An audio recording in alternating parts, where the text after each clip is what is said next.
नमस्कार, मेरा नाम है आशीष जायसवाल।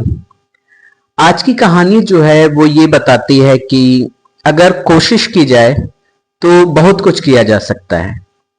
एक सब इंस्पेक्टर जो इंडिया में बैठा हुआ है और कंबोडिया में एक 28 साल के लड़के को गैंगस्टर्स ने किडनैप कर रखा है और उसका एक दोस्त जो कि कुवैत में रहता है, काम करता है, उस तक ये इंफॉर्मेशन पहुंचती है और वो लड़का कुवैत से जो है जब इंडिया वापस आता है तो वो उस थाने में जाता है और अपनी बात रखता है कि मेरा एक दोस्त जो है वो कंबोडिया में रहता है, उसको कुछ गैंगस्टर्स ने जो है गलत इंफॉर्मेशन देके कि नौकरी देंगे और समथिंग लाइक दैट, और उसको जो है बंदी बना लिया है।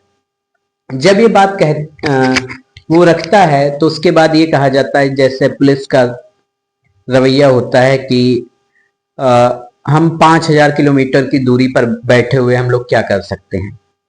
लेकिन जब ये पूरी स्टोरी वो सुना रहा था, वहीं पर जो है एक सब इंस्पेक्टर बैठा हुआ था और वो उसी गांव से आता था जिस गांव से वो लड़का कंबोडिया गया था और वहां पर किडनैप कर लिया गया था। वो पूरी कहानी सुनता उसके बाद जो है वो अपने सीनियर से बात करता है कि मुझे इस केस में जो है इस केस को मुझे दे दीजिए और मैं कोशिश करूंगा इसको सॉल्व करने की। लेकिन जो सीनियर्स होते हैं वो भी कहते हैं कि आप पागलपन वाली बात कर रहे हो और ये कैसे पॉसिबल है, 5,000 की दूरी पर एक लड़का है जिसको किडनैप किया गया है और तुम इसको कैसे सॉल्व करोगे। खैर वो सब इंस्पेक्टर कहता है, मिन्नतें करता है, जैसे भी होता है वो केस अपने हिस्से में लेता है। फिर वो जो है कंबोडिया की जो इंडियन एम्बेसी है उससे बात करता है और इंडियन एम्बेसी से जब वो बात करता है तो उसका जो इंडियन एम्बेसी के कुछ लोग यही कहते हैं कि किसी भी प्राइवेट कंपनी में हम ऐसे रेड नहीं कर सकते, किसी देश के कुछ रूल्स होते हैं और उन रूल्स को हमको फॉलो करना होता है। खैर उसको ये मायूसी हाथ लगती है। इसके बाद जो है होता क्या है, वो कोशिश जारी रखता है। कहानी की शुरुआत करते हैं चिकमंगलूर। ये एक डिस्ट्रिक्ट है और इसी डिस्ट्रिक्ट में एक गांव है। इस गांव में एक लड़का रहता था जिसका नाम था अशोक। अशोक की उम्र जो है वो महज 28 साल थी। बीकॉम की पढ़ाई उसने की थी और पढ़ाई करने के बाद उसे भी हुआ कि घर में जो है कुछ मदद की जाए, पैसा कमाया जाए। तो वो अपने एक दोस्त से बात करता है। उसका वो जो दोस्त था वो कंबोडिया में काम करता था और उससे जब वो बात करता है तो वो कहता है ठीक है हम देखते हैं, और कुछ ही दिनों में जो है वो उसके लिए व्यवस्था कर देता है कंबोडिया में। इस दोस्त का नाम था निक्षिप। निक्षिप जो था ये कंबोडिया में नौकरी करता था। उसके बाद जो इसका वीजा से लेके और फ्लाइट कहां से कहां तक जाना है पूरी व्यवस्था निक्षिप करता है। ये फ्लाइट जो थी ये इंडिया से बैंकॉक, बैंकॉक से कंबोडिया जानी थी। फिर एक दिन होता क्या है कि जो अशोक है वो अपने घर से निकलता है, बैंकॉक पहुंचता है फ्लाइट के थ्रू, बैंकॉक से जो है कंबोडिया पहुंचता है। कंबोडिया में जो है उसका वेलकम किया जाता है। एयरपोर्ट पर जो कंपनी के लोग होते हैं वो उसको लेने आते हैं और उसकी सैलरी जो थी 1 लाख रुपए पर मंथ सैलरी थी और एक साधारण से परिवार के लिए जो है 1 लाख रुपए जो है बहुत होता है। फिर वो नौकरी करना शुरू कर देता है। घर वाले भी खुश थे, सब कुछ ठीक ठाक चल रहा था। 2-3 दिन जब वो काम करता है उसके बाद जो है 2-3 दिन बाद उसे पता चलता है कि जिस कंपनी में जो वो काम कर रहा है वो एक फ्रॉड कंपनी है। उसको काम ये दिया गया था कि वो डेटिंग ऐप के जरिए जो है व्हाट्सएप पर और डेटिंग ऐप पर चैट करे और खासकर इंडिया के लोगों से चैट करे, क्योंकि वो इंडियन था और इंडियंस को से अच्छी तरीके से बात कर सकता था। उसके बाद चैट करने के बाद जो है वो लोगों को अपने झांसे मिले और कई सारे ऐप के जरिए जो है जैसे crypto currency, forex, fake forex, इन सारे ऐप्स के जरिए जो है पैसा ट्रांसफर करा अकाउंट्स में। जब ये सारी चीजें चल रही थी तो जब 2-3 दिन बाद उसको पता लगता है तो वो इसका विरोध करता है और कहता है मुझसे ये सब नहीं होगा। और जब वो विरोध करता है तो जो उसका मालिक होता है अब वो अपना असली रंग दिखाता है। वहां पर जो भी लोग थे वो सारे के सारे गैंगस्टर्स थे, कंबोडिया के गैंगस्टर्स थे। और ये जो निक्षिप था ये उन लोगों के साथ काम करता था। पहले दिन जब अशोक पहुंचता है तो इसको जो है निक्षेप के साथ रखा जाता है। दूसरे दिन कुछ साइन के जरिए या कुछ ये उसको कुछ समझाया जाता है कि उसका ये डॉक्यूमेंट्स वेरिफिकेशन होना है और ये सब कुछ बातें बताई जाती हैं। उससे जितने भी ओरिजिनल डॉक्यूमेंट्स होते हैं, पासपोर्ट, वीजा और बाकी जो चीजें, उसके आइडेंटिटी कार्ड होते हैं, पैन कार्ड, बाकी सारी चीजें ले ली जाती हैं। और फिर जो है जब इसने मना कर दिया 2-4 दिन बाद, तो गैंगस्टर्स ने कहा कि तुम्हारी आईडी और तुम्हारा सारा पासपोर्ट मेरे पास है और तुम इस बिल्डिंग से बाहर जा भी नहीं सकते। उसके बाद उसको मारा जाता है और काफी टॉर्चर किया जाता है। फिर वो कहता है ठीक है, काम करना शुरू कर देता है। बिल्डिंग के जिस केबिन में, जिस एरिया में वो काम करता था, वहां पर जो है काफी सिक्योरिटी रहती थी।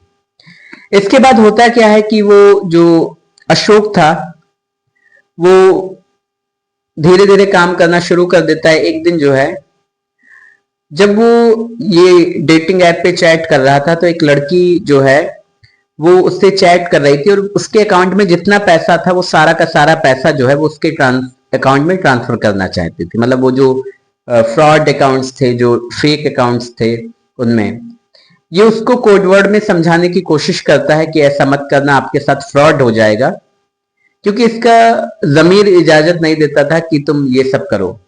ये उस लड़की को समझाने की कोशिश करता है, वो नहीं समझ पाती है, तो ये जो है एक सीधा मैसेज भेज देता है। इसे ये नहीं पता होता है कि इसकी भी मॉनिटरिंग वहां पर हो रही है।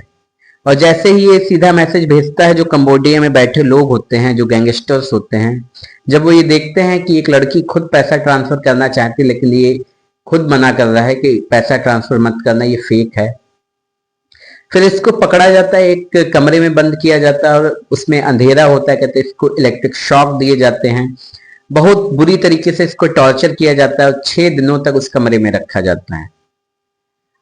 अब ये एक हिसाब से टूट जाता है, ये कहता है ठीक है मैं आपके लिए काम करूंगा। गैंगस्टर्स भी कहते हैं कि अगर तुम्हें यहां से निकलना है तो 13 लाख रुपए की व्यवस्था करो। अब ये भी सोचता है कि इतना पैसा लगा के यहां पर आए, 13 लाख रुपए कहाँ रखे। फिर इसके दिमाग में कुछ आता है कि घर वालों से क्या बात करना, उनको तो कुछ पता भी नहीं होगा। फिर इसका एक दोस्त था जिसका नाम था मंजूनाथ रवि। मंजूनाथ रवि जो है ये ओमान में जो है नौकरी करता था, साइबर से रिलेटेड ये भी नौकरी करता था। और मंजूनाथ रवि को जो है ये बता देता है कि ये मेरा जो है रिलेटिव है, या जो भी बता देता है। इसके बाद जो है इसकी बात शुरू होती है, मंजूनाथ रवि से बात कराई जाती है कि 13 लाख, ये गैंगस्टर से कहता है कि मुझे 13 लाख रुपए की व्यवस्था करनी, तो घर वालों से तो बात करनी ही पड़ेगी। ये इसको कोडवर्ड में समझाता है, क्योंकि ये बचपन में भी साथ रहे थे, तो ये कोडवर्ड में समझाने की कोशिश करता है। मंजूनाथ समझ जाता है, मंजूनाथ रवि जो होता है वो समझ जाता है कि मेरा दोस्त मुसीबत में है। ये वो ओमान में ही जो है कई लोगों से कोशिश करता है कि ये किसी तरीके की हेल्प मिले। मंजूनाथ रवि को जो है कोई हेल्प नहीं मिलती है। फिर ये एक दिन इंडिया वापस आता है और इंडिया में जो है चिकमंगलुरु जो है वहीं पर जो थाना होता है उसमें जाता है और वो पूरी कहानी सुनाता है कि एक जो लड़का है अशोक निक्षेप नाम के लड़के के साथ जो है कंबोडिया गया था और वहां पर जो है उससे कुछ गैर कानूनी काम कराए जा रहे थे, उसने काम करने से मना कर दिया और उसको किडनैप कर लिया गया है। फिर पुलिस वालों का भी वही रोना शुरू होता है कि 5000 किलोमीटर की दूरी पर एक लड़का और वहां हमारा कानून लागू नहीं होता है, कैसे हम आपकी मदद करेंगे। ये सारी बातें हो ही रही थी कि वहीं पर एक सब इंस्पेक्टर बैठे हुए थे जिनका नाम था गुरु सज्जन। ये जो सब इंस्पेक्टर गुरु सज्जन थे, इन्होंने जो है जब ये पूरी कहानी सुनी, और ये उसी गांव से थे जिस गांव से वो लड़का आता था अशोक, इन्हें लगा कि एक बहुत ही नॉर्मल फैमिली का लड़का है, सीधा साधा लड़का, और उसको कंबोडिया में फंसा दिया गया, हमें कुछ मदद करनी चाहिए। ये अपने सीनियर अधिकारियों से बात करते हैं, लेकिन सीनियर अधिकारी भी कहते पागल वागल हो गए हो क्या, 5000 किलोमीटर की दूरी पर एक व्यक्ति बैठा हुआ है, एक व्यक्ति को किडनैप कर लिया गया है और तुम उसकी मदद करना चाहे तो कैसे करो। लेकिन जो गुरु सज्जन थे वो मानते नहीं, वो कहते नहीं हमें करनी है। कैसे तैसे जैसे तैसे करके इनको केस दिया जाता है। फिर ये वहाँ जो इंडियन एम्बेसी थी कंबोडिया में, वहां बात करते हैं तो इंडियन एम्बेसी के लोग साफ तौर पर मना कर देते हैं, लेकिन उनमें से कुछ लोग कहते हैं कि अगर तुम उसको उस बिल्डिंग से बाहर निकाल लो, क्योंकि उन्होंने साफ कह दिया था कि ये यहाँ हम किसी प्राइवेट कंपनी पर रेड नहीं कर सकते, उनके भी अपने रूल हैं, यहाँ का अपना कानून है। अगर बिल्डिंग से बाहर निकाल लो और वो इंडियन एम्बेसी तक कैसे भी आ जाए तो इंडिया तक पहुंचाने की हमारी गारंटी है। अब कहीं से भी कोई क्लू नहीं मिल रहा था किससे कैसे मदद ली जाए। फिर एक दिन जो है ये जो मंजूनाथ रवि है और गुरु सज्जन है, ये निक्सन से बात करते हैं। निक्सन से कहते हैं कि अशोक जो है एक सीधा साधा लड़का था और तुम जो है वहां ये फ्रॉड वाले काम करते थे, उसको भी वहां ले जाकर फंसा दिया। तुम पर इतने सारे मुकदमे लगा देंगे कि तुम्हारी जमानत नहीं होगी। निक्सन भी सोचता है वो 5,000 किलोमीटर इंडिया से दूर कंबोडिया में बैठा है और कैसे लगा दोगे, क्या कर लोगे, वो भी इन सारी चीजों को इग्नोर कर देता है। अब इन लोगों के पास कोई ऑप्शन नहीं था, कोई कि एक ही व्यक्ति था जो ये सारी मदद कर सकता था। फिर एक दिन होता क्या है कि इन लोगों के दिमाग में एक विचार आता है। ये निक्सन के घर पहुंचते हैं। निक्सन के घर जब पहुंचते हैं तो वहां पे इसके माँ बाप बाकी लोग थे। घर पर पहुंचकर ये लोग बैठते हैं और उसके बाद निक्सन को कॉल लगाते हैं। गुरु सज्जन और ये जो उसका दोस्त था मंजूनाथ रवि, जब उसको कॉल लगाते हैं तो वो कॉल उठाता है। उसके बाद उससे कहा जाता है कि हम तुम्हारे घर पर हैं और जो चार्जेस, जो सजा तुम्हें दी जानी थी वो तुम्हारे माँ बाप को मिलेगी, क्योंकि हम इस केस में ये बनाएंगे कि तुम्हारे माँ बाप भी सारी चीजें जानते थे, इसके बाद भी तुमने उस बच्चे को जो है, उस 28 साल के लड़के को जो है कंबोडिया भेजा, वहां फंसा दिया। अब जब बात यहां तक पहुंच जाती है तब निक्सन जो है वो धीरे धीरे टूटने लगता है। वो कहता है ठीक है, आप जो कहेंगे हम वो करेंगे। अब इंडियन एम्बेसी ने पहले बता दिया था कि अगर आप एम्बेसी तक उस बंदे को पहुंचा सकते हो तो हम आपकी कोई मदद कर सकते हैं, अन्यथा कुछ नहीं हो सकता। सब इंस्पेक्टर जो गुरु सज्जन थे, अब उन्होंने अपना एक्सपीरियंस दिखाया। उन्होंने निक्सन से कहा कि तुम वहां के किसी थाने में जाओ और वहां पे कंप्लेन लिखाओ कि मेरा मोबाइल चोरी हुआ है और जो मोबाइल चोरी किया है वो अशोक ने किया है। इसके बाद वही हुआ। जो निक्सन था वो जाता है एक थाने में और कहता है कि मेरा मोबाइल चोरी हुआ है और इस फला फला व्यक्ति ने मोबाइल चोरी किया है। वहां के जो पुलिस वाले होते हैं वो उस कंपनी में जाते हैं। कंपनी में जाने के बाद जो है वो अशोक से मिलते हैं, अशोक को अरेस्ट करते हैं। अरेस्ट करने के बाद जो है अशोक से पूछते हैं कि तुम किस देश से हो। वो बताता है कि मैं भारतीय हूँ, इंडियन हूँ। वो कहते हैं कि हम तुम पे कैसे बिलीव करें। अच्छा, अब जो गैंगस्टर्स थे वो भी कुछ नहीं कर सकते थे क्योंकि पुलिस आई थी, पूछताछ करने के लिए आई थी। अब गैंगस्टर्स को ये लगा कि ये जाएगा, 2-4 दिन जेल में रहेगा, फिर वापस आ जाएगा। उन्हें अभी किसी भी बात की भनक नहीं थी कि ये एक प्लानिंग है और बहुत बड़ी प्लानिंग है। उसके बाद जो है वो अशोक कहता है कि जो हमारे पासपोर्ट और हमारी जो आइडेंटिटीज हैं ये सब इन लोगों के पास हैं। फिर पुलिस जब मांगती है तो नॉर्मली वो लोग भी दे देते हैं। पुलिस उसको लेकर जो है थाने पहुंच जाती है। इधर निक्सन जो है वो गुरु सज्जन को कॉल कर देता है कि आपने जैसा जैसा कहा था हमने वैसे किया। गुरु सज्जन जो है वो इंडियन एम्बेसी को कॉल करते हैं, कहते हैं कि वो जो है थाने में लड़का है। जब ये बताते हैं कि उस पर जो है मोबाइल चोरी का केस दर्ज हुआ है। इंडियन एम्बेसी के लोग कहते हैं कि अब तो उसको जेल जाना पड़ेगा और अब इंडिया लाना मुश्किल है, लेकिन वो गुरु सज्जन कहते हैं कि जो जिसने केस दर्ज करवाया है वो भी वहीं पर है और जब आप वहां पहुंचेंगे वो केस वापस लेगा और जब केस वापस ले लेगा तो कोई केस ही नहीं बनेगा। फिर इंडियन एम्बेसी के लोग वहां पर पहुंचते हैं और जैसा उसने बताया था गुरु सज्जन ने, सेम वैसा ही हुआ। निक्सन ने अपना केस वापस ले लिया और उसको जो है अशोक को इंडियन एम्बेसी के जो अधिकारी होते हैं वो एम्बेसी लेकर जाते हैं। एम्बेसी पहुंचकर जो है अब इंडियन एम्बेसी ने ये सोच लिया था कि इसको जो है जल्दी से वहां कंबोडिया से तो निकालना, वरना किसी और चार्जेस में इसको जो है वो लोग फंसा देंगे और फिर निकालना बहुत मुश्किल हो जाएगा। इसके बाद जो है जो बाकी का सामान उसका उस बिल्डिंग में था, पुलिस के जरिए जो है वो सामान भी लाया जाता है। लेकिन यहां पर एक मदद निक्सन जो है और करता, अब धीरे धीरे उसका भी जमीर जाग गया था कि फैमिली को खतरा हो सकता है। तो उसने ये कहा कि अगर आपने इसको लगेज के साथ भेजा तो वो लोग इसमें ड्रग या कुछ भी ऐसा रखकर जो है इसको फंसा देंगे और ये जा नहीं पाएगा। अब इंडियन एम्बेसी ने कहा कि अब इसको जो है अकेला भेजेंगे, खाली हाथ इसको भेजेंगे और इसका जितना भी सामान है वो इंडियन एम्बेसी में ही रखेंगे।